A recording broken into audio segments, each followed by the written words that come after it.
आप अगर किसी पार्टी के बड़े नेता हैं इसलिए आपके ऊपर कार्रवाई नहीं होगी, या आप किसी बड़े परिवार से आते हैं इसलिए आपके ऊपर कार्रवाई नहीं होनी चाहिए, और इस तरीके से जांच की प्रक्रिया को प्रभावित करने के प्रयास के साथ इस तरीके से प्रदर्शन आंदोलन करना मुझे नहीं लगता ये उचित है। अगर जिस तरीके से अपने आप को असर्ट करने का प्रयास कर रही है, अपने चेहरे को आगे करने का प्रयास कर रही है, उसी तरीके से कांग्रेस भी अब ना सीटों को लेकर कोई समझौता करने के मूड में दिख रही है और ना ही सीएम फेस में अपने आप को रेस से बाहर करना चाह रही है।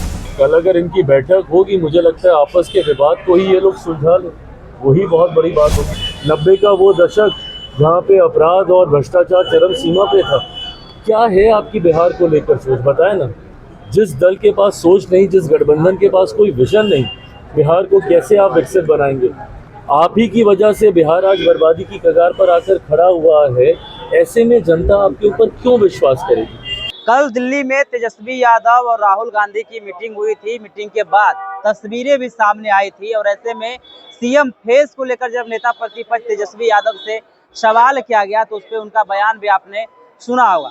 लेकिन अब केंद्रीय मंत्री चिराग पासवान से जब सवाल किया गया महागठबंधन की बैठक को लेकर कि महागठबंधन की कल बैठक होने वाली है, क्या कहिएगा। इस पर चिराग पासवान साफ तौर पे कांग्रेस और राजद पर तंज कसते हुए नजर आ रहे हैं। कह रहे हैं कि राजद अपने आप को आगे रख रही है और कांग्रेस सीटों से समझौता करना नहीं चाहती है और साथ ही साथ सीएम फेस से अपने आप को अलग नहीं रखना चाह रही है। सुनवा रहे हैं क्या कुछ कह रहे हैं केंद्रीय मंत्री चिराग पासवान। देखिए, ये तमाम जांच का विषय है। अगर इसमें कोई दोषी है तो जरूर कार्रवाई होगी। कानून से ऊपर तो देश में कोई नहीं है ना। आप अगर किसी पार्टी के बड़े नेता हैं इसलिए आपके ऊपर कार्रवाई नहीं होगी, या आप किसी बड़े परिवार से आते हैं इसलिए आपके ऊपर कार्रवाई नहीं होनी चाहिए, और इस तरीके से जांच की प्रक्रिया को प्रभावित करने के प्रयास के साथ इस तरीके से प्रदर्शन आंदोलन करना मुझे नहीं लगता ये उचित है। जांच हो, अगर आप दोषी नहीं हैं तो आपको डरने की जरूरत नहीं है। बट हाँ, अगर आप दोषी हैं तो भले आप कोई भी हों, कितने भी बड़े परिवार से आप रिश्ता रखते हों या पार्टी में आप किस पद पर हों, कार्रवाई जरूर होगी, सजा जरूर मिलेगी। सर, कल तेजस्वी यादव जो है कांग्रेस के राष्ट्रीय अध्यक्ष बैठक होनी है, मुलाकात हुई, लेकिन सीटों को लेकर के नतीजे नहीं देखने को मिले, ना ही सीएम फेस को लेकर के।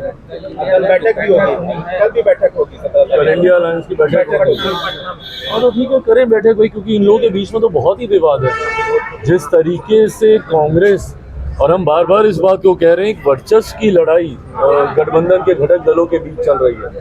राजद जिस तरीके से अपने आप को असर्ट करने का प्रयास कर रही है, अपने चेहरे को आगे करने का प्रयास कर रही है, उसी तरीके से कांग्रेस भी अब ना सीटों को लेकर कोई समझौता करने के मूड में दिख रही है और ना ही सीएम फेस में अपने आप को रेस से बाहर करना चाह रही है। ऐसे ऐसे नेताओं के साथ उन्होंने गठबंधन या उनको अपने साथ शामिल करने की सोच रखी है, जिससे राजद को लंबे समय से ऐतराज रहा है।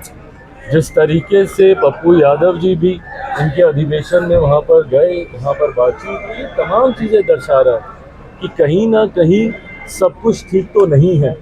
तथाकथित महागठबंधन या इंडिया अलायंस जो भी है, सब कुछ वहाँ पे ठीक नहीं है। तो ऐसे में कल अगर इनकी बैठक होगी, मुझे लगता है आपस के विवाद को ही ये लोग सुलझा लें, वही बहुत बड़ी बात होगी। But having said it all, मैं इस बात को कहता हूँ कि कितनी भी मेहनत कर ले, कितना भी प्रयास कर ले, जिस तरीके से एनडीए अलायंस आज की तारीख में मजबूती से आगे बढ़ रहा है, जिस तरीके से एकजुटता हम लोगों के गठबंधन के पांचों दलों के बीच में है, और ये अपने में एक स्ट्रॉन्ग विनिंग अलायंस है। जिस तरीके से हमारे देश के प्रधानमंत्री बार बार बिहार आने का वो काम कर रहे, लोकसभा के दौरान किए गए अपने वादों को पूरा करने का काम कर रहे हैं। आदरणीय गृह मंत्री जी जब आते हैं, उस वक्त हम लोग एनडीए के पांचों दल एक साथ बैठते हैं, तो जहां एक तरफ हमारी ताकत एक बड़ी जीत की ओर हम लोगों को अग्रसर कर रही है, तो वहीं दूसरी तरफ बिखरा हुआ विपक्ष स्वयं अपने आप को तबाह करेगा कि आने वाले परिणामों में देखेंगे। चिराग जी निशान चल रहा है, एनडीए को छोड़ दिया है, पशुपति पारस ने एनडीए को छोड़ दिया। से मुक्ति दिलाएंगे 25 में। क्या तेजस्वी यादव ने कहा है कि एनडीए से मुक्ति दिलाएंगे बिहार को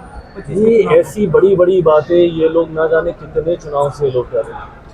लोकसभा के चुनाव में हर बार ये लोग ऐसे ही बड़े बड़े दावे करते हैं। क्या हुआ, कितनी सीटें जीत पाए ये लोग, कितने पे लड़े थे और कितनी जीते, ये भी ये लोग देख रहे हैं। तो ऐसे में बातें करने से नहीं होगा। है क्या आपके पास जनता के बीच लेकर जाने के लिए?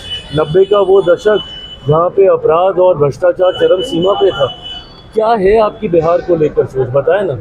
जिस दल के पास सोच नहीं, जिस गठबंधन के पास कोई विजन नहीं, बिहार को कैसे आप विकसित बनाएंगे? आप ही की वजह से बिहार आज बर्बादी की कगार पर आकर खड़ा हुआ है।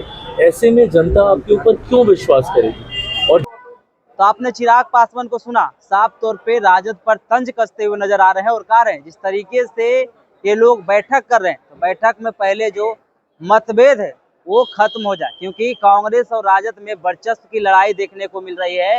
राजद भी अपने आप को आगे करने में लगी हुई, वहीं कांग्रेस नहीं चाहती सीटों से कुछ समझौता, और सीएम फेज से भी अपने आप को बाहर कांग्रेस नहीं रखना चाह रही है। पप्पू यादव को लेकर भी क्या कुछ कह रहे थे चिराग पासवान आपने सुना इस वीडियो में। इस वीडियो के माध्यम से अपनी प्रतिक्रिया जरूर दें और ऐसे ही खबरों से रूबरू होने के लिए देखते रहिए आगाज फर्स्ट न्यूज।